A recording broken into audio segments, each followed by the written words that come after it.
दोस्तों एक बार फिर से आपका स्वागत है मेरे न्यूज चैनल पॉलिटिकल बस पे। आज की इस वीडियो में हम डिस्कस करने वाले हैं बलूचिस्तान के ऊपर। आपको पता होगा पाकिस्तान से बलूचिस्तान अलग होना चाहता है, लेकिन इन दिनों एक बहुत बड़ी खबर वायरल हो रही है कि मीर यार बलूच जो है कि जो बलूचिस्तान को अलग प्रोविंस बनाना चाहते हैं। उनका एक क्लेम आया है कि वो बलूचिस्तान के 50 से 60% एरिया को पाकिस्तान आर्मी से आज़ाद करवा चुके हैं और उन्हें अब एक अलग देश चाहिए। तो इसके ऊपर हम डिस्कस करने वाले हैं। वीडियो को एंड तक देखिएगा, डीपली डिस्कस करने वाले हैं इसका पास्ट और हिस्ट्री क्या है। तो दोस्तों सबसे पहले हम बात कर लेते हैं इसका पास्ट के बारे में। 12 अगस्त 1947 में ये जो बलूचिस्तान है वो आज़ाद हुआ, क्योंकि पहले ये ब्रिटिश इंडिया का हिस्सा हुआ करता था। तो 1947 में 12 अगस्त को ये आज़ाद हुआ, एक अलग देश बना। और इसको सबसे पहले एक देश का दर्जा पाकिस्तान ने दिया था, पाकिस्तान ने इसे एक देश का दर्जा दिया। उसके बाद से आज़ाद हो गया, लेकिन ये आज़ादी जो है ज़्यादा दिन तक चला नहीं, इसे महंगा पड़ा। क्योंकि 27 मार्च 1948 में जो जिन्ना है, मोहम्मद अली जिन्ना, जो पाकिस्तान को मतलब कह सकते हैं कि सो कॉल्ड आज़ाद कराने में, उसका बंटवारा करने में एक अहम हिस्सा रहा था। वो जो है वो बलूचिस्तान में अपना आर्मी भेजता है, भेजकर बलूचिस्तान को जबरन कब्जाता है और वहाँ के रिसोर्स पे उसका ध्यान था, क्योंकि वहाँ पे पेट्रोल है, वहाँ पे गैस है, कई तरह के गैस के भंडार है, वहाँ पे कोयला है, मैग्नीशियम है, सिल्वर है, कॉपर है, गोल्ड है, बहुत प्रकार के वहाँ पर जो है खनिज भंडार है वहाँ पे। इसीलिए पाकिस्तान का वहाँ पे नज़र था और मोहम्मद अली जिन्ना ने ये करा। और उसके बाद पाकिस्तान के आर्मी जितना भी है उसको वहाँ पे निकालती है, सारा मटेरियल को निकाल कर और पंजाब ले जाती है। पंजाब के एरिया को सबसे समृद्ध माना जाता है पाकिस्तान में। ना ही सिंध उतना समृद्ध है, ना ही बलूचिस्तान, ना ही खैबर पख्तूनख्वा, जितना पंजाब प्रांत जो है पाकिस्तान का वो इतना समृद्ध है। क्योंकि पंजाब प्रांत को असली कह सकते हैं पाकिस्तान भी क्लेम करता है, ये पाकिस्तानी जो है। और आपको पता होगा इस साल में 2025 में 11 मार्च को जाफर एक्सप्रेस को हाईजैक किया था बलूचिस्तान लिबरेशन आर्मी ने, जो कि क्वेटा से पेशावर जाती है सारे खनिज खाद को लेकर। और ये जो खनिज खाद है वो पाकिस्तान के कोई लोग निकालते नहीं है, क्योंकि उनके पास इतना संसाधन ही नहीं है। तो इसलिए चीन वाले आकर निकालते हैं और चीन वाले आधा से ज़्यादा लेकर जाते हैं, थोड़ा मोड़ा पाकिस्तानियों को देते हैं। और ये देखकर जितने भी बलूचिस्तान वाले लोग हैं वो गुस्सा से भरे हुए हैं, क्योंकि वहाँ के जो लोकल लोग हैं उनको इसमें काम भी नहीं मिलता है। ऊपर से चाइना जो है उसको पाकिस्तान को लोन दिया हुआ है, फिर उसके बाद अपने ही जो लेबर से उनको भेजा है। तो सोच लीजिए जो चीन है वो कितना तेज है, उसी का पैसा फिर से उसी का देश में जा रहा है और कर्जा ऊपर से अलग पाकिस्तान पे पड़ रहा है। तो ये पाकिस्तानी बेवकूफ़ गधे लोग हैं। ऐसे नहीं बोला जाता कि ये जो गधे लोग हैं ये गधे खाते हैं बस, और इनका दिमाग गधे का जैसा हो गया, गधा बेच बेच कर, गधा एक्सपोर्ट कर कर कर चाइना में। तो बलूचिस्तान ने 214 जो होस्टेज हैं उनको बनाया था, और बोला जा रहा है कि 50 से 55 वहाँ के पाकिस्तान पंजाब प्रांत के जो आर्मी है उसको मार दिया गया था, मौत के घाट उतार दिया था। इतना ताबूत उतरा था कि गिनती मतलब गिनना भी मुश्किल था। जो इंडिया में आपने देखा भी होगा, न्यूज़ चैनल पे चल भी रहा था ये कुछ। और बलूचिस्तान वाले एक मायने में अच्छे हैं कि वहाँ पे जितने मासूम लोग हैं उनको उसने कुछ नहीं किया, बच्चे बूढ़े महिला को कुछ नहीं उन्होंने किया।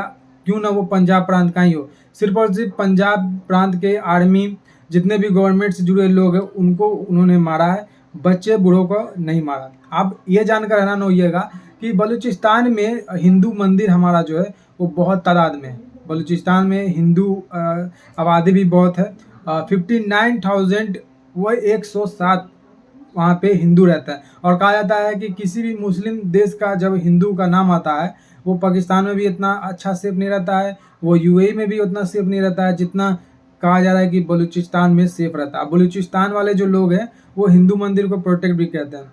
आपको पता होगा माता सती का 51 शक्ति पीठ गिरा कई हिस्सों में, हमारा इंडिया में तो है ही ज़्यादातर, लेकिन आपने देखा होगा म्यांमार तक में भी हमारा माता सती का जो गिरा था भाग जो शरीर का है वो वहाँ तक भी है। लेकिन यहाँ जो बलूचिस्तान है वहाँ पे माता सती का जो गर्द मूड़ी का पार्ट है, जो सिर है, वो गिरा है एक गुफा में, और वो गुफा एक शिला बनाकर पूजा जाता है। तो वहाँ पे माता सती का एक अभिन्न अंग गिरा हुआ है, तो वो भी है। काली माता का भी मंदिर है वहाँ पे, बहुत अनेक प्रकार के वहाँ मंदिर है जो कि प्रोटेक्ट किया जाता है। वहाँ पे रानी का भी महल है, जो कि हिंदू रानी की। जो बलूचिस्तान है वो कभी भी पाकिस्तान से मिलना नहीं चाहता था। वहाँ के किंग जो है वो खान ऑफ कलाता है, जो पहले हुआ करते थे। उन्होंने इच्छा जाहिर की थी, जो हमारे सो कॉल्ड नेहरू थे, पहले प्रधानमंत्री, उनके सामने ये प्रस्ताव रखा था कि हम इंडिया मिलना चाहते हैं, लेकिन हमारे सो कॉल्ड नेहरू ने ऐसा नहीं किया और जबरन ये देखकर पाकिस्तान ने, जिन्ना ने, ये उसे अपने मतलब हिस्से में शामिल कर लिया, यही देखकर। और वहाँ के 70 से 80% जो लोग हैं वो गरीबी रेखा में हैं। 70 से 80% जो लोग हैं वो गरीबी रेखा में है। और वहाँ पे जो पॉपुलेशन बताया जाता है, करीब वहाँ पे 14.39 मिलियन का पॉपुलेशन है, जो कि गरीबी रेखा से नीचे है। सोच लीजिए कितना वहाँ पे लोग पुअर है। ऐसा नहीं है कि बलूचिस्तान हमेशा से ही ऐसा रहा है, वहाँ पे समृद्धि था। आज से 1000 साल पहले अगर हम देखें तो वहाँ पे समृद्धि था, बलूचिस्तान एक समृद्ध देश हुआ करता था। लेकिन अब ऐसा नहीं है, क्योंकि पाकिस्तान वाले जो जितने भी लोग हैं वो जाते हैं, आर्मी के लोग जाकर बलूचिस्तान को जितने भी लोग हैं उनको मारते हैं, पीटते हैं, उनसे जबरन मतलब गलत चीज़ करवाते हैं। और वहाँ के जो जनरल मुशर्रफ है, बड़े बड़े जो आर्मी हुए, क्रूर आर्मी, उन्होंने बलूचिस्तानियों पे जुल्म ढाया। अब जब बलूचिस्तान 1948 में जबरन जिन्ना ने कब्जाया, उसके बाद से बलूचिस्तान के लोग जो हैं वो अपने आज़ादी के लिए संघर्ष कर रहे हैं और अभी तक चल रहा है।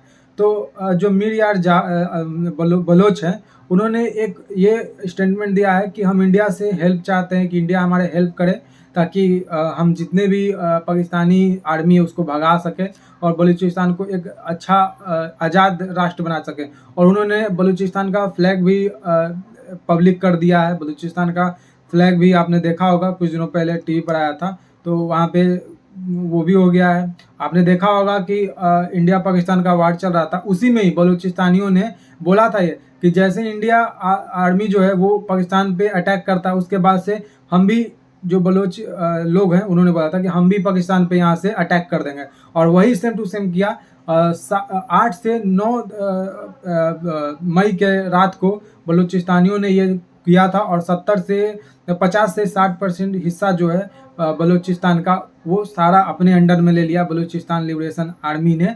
और आज़ादी का घोषणा भी कर दिया और एक पत्र जारी किया और यूएन में भेजा कि हम एक अलग राष्ट्र चाहते हैं और पीस हो यहाँ पे, इसीलिए कुछ लोग यहाँ पे आपको भेजना चाहिए। और जो मीर यार बलोच है, उन्होंने इंडिया से यही बोला है कि एक एम्बेसी दिल्ली में उनका खोला जाए। तो ऐसे नहीं होता है कि कोई जो मतलब कोई एक देश है जो कि आगे बढ़ रहा है, प्रगति की ओर है, वो डायरेक्टली किसी भी देश का मदद नहीं करता है, क्योंकि बहुत सारा प्रॉब्लम है, फेसेस करने पड़ते हैं। और पाकिस्तान जैसे देश पे तो कभी भी नहीं ऐसा करना चाहिए। लेकिन हाँ, अंदर ही अंदर इनको मदद किया जा रहा है, क्योंकि आप देखिए कहाँ से इनके पास, अगर इतने पुअर ये लोग हैं तो इनके पास कहाँ से इतना असला बारूद आ रहा है। तो कहीं ना कहीं मदद मिल रहा है। ये मैं नहीं कह रहा हूँ कि इंडिया ने मदद किया है या फिर कोई और देश है, इनको मदद इनडायरेक्टली कहीं ना कहीं मिल रहा है, और इसीलिए इनका आज़ादी का अभी मुद्दा ये सब चल रहा है। आपने देखा होगा कई साल पहले लाल किले पे से नरेंद्र मोदी ने कहा था कि हम बलूचिस्तान बहन भाइयों को एक अच्छा समृद्ध देखना चाहते हैं। उन्होंने काफ़ी कुछ कहा था, तो इससे बलूचिस्तान के लोगों को एक हौसला ही मिला था, जितना कि अपने अटल बिहारी वाजपेयी के सरकार में भी उनको भरोसा नहीं था, जितना कि नरेंद्र मोदी पर उनको भरोसा है बलूचिस्तानियों को कि ये व्यक्ति जो है नरेंद्र मोदी, ये आज़ादी हमको दिला कर आएगा, और ऐसा होगा। और बलूचिस्तानी अपने आप को छोटा भाई मानते हैं, इंडिया को बड़ा भाई मानते हैं, ये है इनमें। और बलूचिस्तान में सीपैक का भी एक बन रहा है, उसमें आपको पता होगा चाइना ने भारी इन्वेस्टमेंट किया है बलूचिस्तान में। सीपैक बन रहा है वहाँ पे, चाइना पाकिस्तान इकोनॉमिक कॉरिडोर, जो कि होते हुए पाकिस्तान से होते हुए बांग्लादेश से होते हुए नेपाल तक जाने वाला है, और कई देश में भी ये गया हुआ है। तो ये बनने वाला है, और ये इसीलिए चाइना बना रहा है क्योंकि इंडिया पर वो मतलब एक कह सकते हैं सटीक निगरानी कर सके। तो ये चाइना का एक है। 230 मिलियन के करीब, $230 मिलियन चाइना ने खर्च किया है पाकिस्तानियों को दिया है। वहाँ पे एक एयरपोर्ट भी बनने वाला है, ग्वादर का एक न्यू एयरपोर्ट वहाँ बनने वाला है, जिसके लिए पैसा दिया है। और इसमें करीब 4000 एकड़ का लैंड जो है ये बलूचिस्तानी का भी जा रहा है यहाँ पे। तो इसीलिए यहाँ पे जितना भी चाइना का लोग देखते हैं वो बलूचिस्तानी पागल हो जाते हैं देखकर और मार पीट के उसे भगा देते हैं। तो इसीलिए वहाँ पे ये जो एयरपोर्ट का काम जो चल रहा था 30 महीने में ख़त्म कर लिया जाता, वो अभी तक ख़त्म नहीं हुआ है। और चाइना पाकिस्तान इकोनॉमिक कॉरिडोर भी अभी तक नहीं बन पाया। पीओके तक भी जा रहा था, लेकिन इंडिया ने ये हस्तक्षेप किया कि ये इंडिया का जो पीओके है ये इंडिया का लैंड है। तो इसीलिए वार्निंग भी दिया चाइना और पाकिस्तान को इंडिया ने, और यहाँ से बलूचिस्तानी वाले भी कर रहे हैं। तो बहुत मुश्किल है कि चाइना का ये सपना पूरा हो, और इसीलिए चाइना इनडायरेक्टली इंडिया के विरुद्ध ये असला और बारूद पाकिस्तान को दे रहा है। और कभी भी चाइना ये नहीं चाहेगा कि बलूचिस्तान जैसा इतना समृद्ध जो खाद और खनिज से भरपूर है वो कभी भी पाकिस्तान से अलग हो। और पाकिस्तान के से अलग होता है तो भारी नुकसान चाइना को होगा, क्योंकि चाइना जितना भी रिसोर्सेज है उसे निकाल कर ज़्यादातर फ़ायदा अपने देश को दिला रहा है, आपको जैसा कि पता होगा। तो बलूचिस्तान जो है ज़्यादा दिन अब कह सकते हैं गुलाम नहीं रहेगा, क्योंकि बहुत साल हो गया आज़ादी चाह रहा है और आगे आने वाले समय से मिल भी जाएगा आज़ादी। आप क्या सोचते हैं, बलूचिस्तान को अलग करना चाहिए पाकिस्तान से या फिर नहीं? क्योंकि पाकिस्तान जो है उसका अब पानी सर से ऊपर हो गया और यहाँ पे सिंध भी अलग होना चाहता है। तो सिंध और पीओके जो है वो तो भारत का है, क्योंकि सिंध के बिना हिंद नहीं और पीओके के बिना पूरा कश्मीर नहीं। तो इसीलिए इंडिया को पीओके और सिंध दोनों चाहिए। तो ये दोनों मुझे लगता है, मेरा अपना ओपिनियन है कि आने वाले समय में ये हो सकता है। आपको क्या लगता है? हमको अपने बीएलए जो बलूचिस्तान वाले जो लोग हैं उनको सपोर्ट करना चाहिए या फिर नहीं? आपका जो भी राय होगा जरूर कमेंट करके बताइएगा। फिलहाल आज की इस वीडियो में इतना ही। जय हिंद, वंदे मातरम, जय श्री राम।